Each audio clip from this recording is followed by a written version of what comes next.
वाढदिवसाची सुरुवात छान देवदर्शनानं झाली होती. मन शांत प्रसन्न झालं होतं. विठोबा तरी झाला होता, पण आता पोटोबाची वेळ झाली होती. ब्रेकफास्टसाठी आम्ही थांबलो ताऊजीज ऑन द वे रेस्टॉरंटला. आम्ही बऱ्याचदा रेस्टॉरंटला गेलो आहोत. मला इथल्या पदार्थांची चव आणि हायजीन आवडतं. खूप वर्ष झाली बाहेर पुरी भाजी खाल्ली नव्हती, त्यामुळं आज मी पुरी भाजी ऑर्डर केली. अशा थंडीमध्ये पुरी भाजी खाण्याची मजाच वेगळी. नवऱ्यानं मात्र त्याच्या आवडीचा साऊथ इंडियन ब्रेकफास्ट ऑर्डर केला. मैसूर मसाला डोसा. एवढं खाऊन पोट छान भरलं होतं, पण चहासोबत गरम गरम वडा ऑर्डर केला. फक्त वडा बरं का, वडापाव नाही. आम्हा दोघांनाही चहासोबत असा नुसता वडा खूप आवडतो. पोटभर नाश्ता झाला आणि आम्ही पुढच्या प्रवासाला लागलो. वळणावळणाचा रस्ता पार करत गाणी ऐकत आम्ही चाललो होतो. वाढदिवसाच्या शुभेच्छांचे फोन येत होते.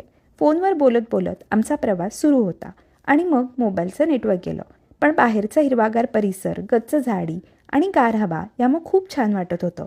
असं नयनरम्य दृश्य पाहत आम्ही पोचलो तापोळ्याला. जे पहिलं रिसॉर्ट दिसलं तेच आम्ही फायनल केलं आणि फ्रेश होऊन अशा छान घरगुती चवीच्या जेवणाचा आस्वाद घेतला. इथं आम्ही काय काय एक्सप्लोअर केलं हे बघण्यासाठी पुढचा भाग नक्की बघा.